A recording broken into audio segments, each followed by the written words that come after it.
और कल का सेशन यूएस में जैसा था बिल्कुल वैसा ही हमारा सेशन भी था, तो आप कह सकते, कहना गलत नहीं होगा कि उन्होंने हमारे बाजारों को मिरर किया है। उनके भी खुले नीचे बना था क्या? जी, और खुले नीचे लोज बनाए और फिर लोज से रिकवरी आई, पर बाजार ज़्यादातर जो है फ्लैट लाइन या उससे थोड़ा सा ऊपर नीचे ही बंद हुए, बिल्कुल उसी तरह से जैसे हमारे बाजार भी बंद हुए थे। आप देख सकते हैं डाउ ने भी इंटरडे लो बनाया था, बिल्कुल वैसे ही जैसे निफ्टी ने बनाया और फिर वहाँ से रिकवरी आई। 200 पॉइंट बिल्कुल, और 300 पॉइंट रिकवरी डाउ में हुई दिन के निचले स्तरों से। नैस्डैक में 200 पॉइंट की रिकवरी हुई और S&P 500 में भी 50 की रिकवरी हुई, मगर नैस्डैक जो है फ्लैट लाइन के नीचे बंद हुआ, डाउ और S&P 500 ऊपर बंद हुए थोड़ी सी बढ़त के साथ।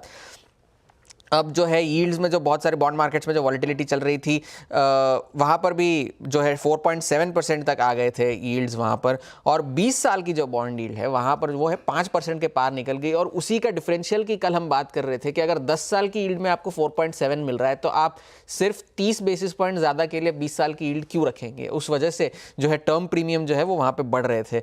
डॉलर जो है जिसमें जो एक दिन की गिरावट आई थी वो एक ही दिन की थी, क्योंकि वो अब फिर से 109 के पार निकल गया है डॉलर, तो वहाँ पर नज़र रखने की ज़रूरत है। लेकिन जो बड़ा टेक अवे है कल रात का वो तो फेड मिनट्स के ही है जो कल रात को आए, और बिल्कुल वैसे ही थे जैसे अंदेशा था कि बहुत सारे जो फेड के अफसर भी कह रहे हैं कि अब हम उस स्तरों पर पहुंच गए हैं कि पॉलिसी जो ब्याज दरों में कटौती की जो गति है उसे थोड़ा सा स्लो कर दिया जाए, क्योंकि बहुत सारे अभी भी जो है चैलेंजेस फेड के सामने है। इन्फ्लेशन का चैलेंज है, महंगाई का जो चैलेंज है, क्योंकि कंज्यूमर स्पेंडिंग जारी है, इस वजह से इन्फ्लेशन ज़्यादा है, और बहुत सारे जो लेबर मार्केट है वो अभी भी मजबूत बना हुआ है, जिसकी हमें शुक्रवार को हमें जानकारी और मिलेगी जब नॉन फार्म पेरोल्स का डेटा आएगा। मगर उन्होंने ज़्यादातर जो फेड के मेंबर्स हैं उन्होंने ये कहा है कि महंगाई के जो उनके अनुमान हैं उसमें अब डाउनसाइड रिस्क की बजाय अपसाइड रिस्क ज़्यादा हो गई है, कि उनका ये लग रहा है कि महंगाई अब बढ़ेगी फिर से 2% तक जाने की बजाय। ये एक बहुत बड़ा चिंता का विषय है, और उस वजह से भी वो कह रहे हैं कि अब थोड़े ब्याज दरों में कटौती को थोड़ा सा स्लो कर देना चाहिए। प्राइवेट सेक्टर एम्प्लॉयमेंट के डेटा कल आए, इनिशियल जॉबलेस क्लेम्स के डेटा तो आज शाम को आने हैं। प्राइवेट सेक्टर जो डेटा आया वो अनुमान से कमज़ोर था, क्योंकि 1,22,000 नौकरियां जोड़ी गई, जबकि अनुमान जो था वो 1.5 लाख का था, 1.4 का था। और जो एक बहुत इंटरेस्टिंग बात निकल कर आई उसमें ये थी कि जिन लोगों ने नौकरियां बदली है उनको औसतन 7% का इजाफा मिला है उनके पे में, जबकि जो लोग अपनी नौकरियों में बने हुए हैं उन्हें सिर्फ 4.5% का इजाफा मिला है। ये वो क्या कहते हैं, भूल गया, आप बात करो मैं बताता हूँ। तो और ये तो पेरोल्स की जो लॉयल्टी की कीमत नहीं है।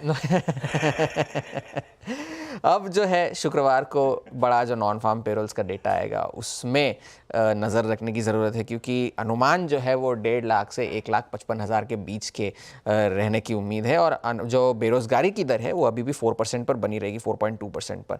मगर सिटी ग्रुप का ये कहना है कि जो ऑप्शंस ट्रेडर्स है वो ये डेटा जो इंडिकेट कर रहा है कि नॉन फार्म पेरोल डेटा आने के बाद S&P 500 में 1.2% तक का मूव आ सकता है इन इधर डायरेक्शन। जिस तरह से अगर हुआ, जिस तरह का डेटा निकल कर आया, तो ये सिटी ग्रुप का ऑप्शंस डेटा एनालिसिस कह रहा है, और ये S&P 500 का सबसे बड़ा इम्प्लाइड मूव है on any jobs report day सितंबर के बाद से।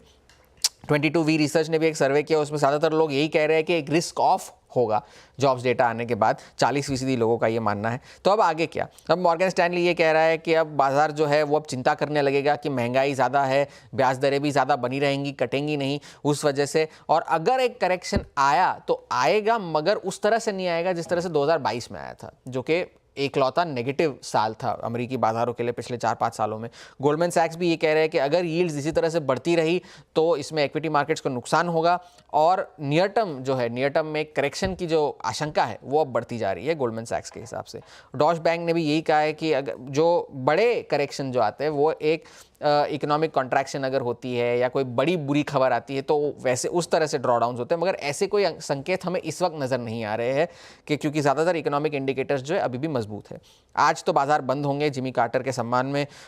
इनिशियल जॉबलेस क्लेम्स के डेटा आ जाने हैं। चीन में महंगाई के डेटा आपकी स्क्रीन्स पर आ रहे हैं, जो अनुमान मुताबिक है 0.1 की बढ़त हुई है, 0.1 का ही अनुमान था, और प्रोड्यूसर प्राइस इंडेक्स जो है एक -2.3% आया है, जबकि -2.4 का अनुमान था। तो ये थोड़ा सा प्रोड्यूसर प्राइस इंडेक्स अनुमान से बेहतर है, कंज्यूमर प्राइस इंडेक्स अनुमान मुताबिक है। ये चीन की महंगाई का डेटा आपके सामने आया है और यूरोजोन में आज रिटेल सेल्स का डेटा आना है। तो हैंडओवर जो है फिलहाल के लिए आप कह सकते हैं हमारे बाजार जैसा ही है, मगर डॉलर पर नजर रखने की जरूरत है और जॉबलेस क्लेम्स के जो पेरोल्स आएंगे। आज चूंकि छुट्टी थी ना, शायद कल रात में आ गए इनिशियल जॉबलेस क्लेम्स के नंबर्स 2.01 लाख वर्सेस 2.11 लाख, और ये आंकड़ा लोएस्ट है 11 महीने फरवरी लास्ट ईयर के बाद से। तो साल भर का सबसे लोएस्ट वो जॉबलेस क्लेम का नंबर। फेड वैसे भी तैयारी कर रहा था, दरें ज़्यादा घटाएंगे नहीं, इन्फ्लेशन, लेबर मार्केट सब बाउंस बैक कर रहा है। खैर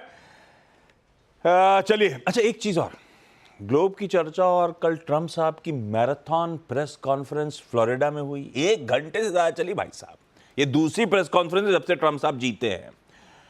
ट्रम्प साहब बोले और ग्लोबल हेडलाइंस ना बने। ट्रम्प साहब ने फिर डिक्लेयर करा है अपने टेरिटोरियल एम्बिशंस उस प्रेस कॉन्फ्रेंस में।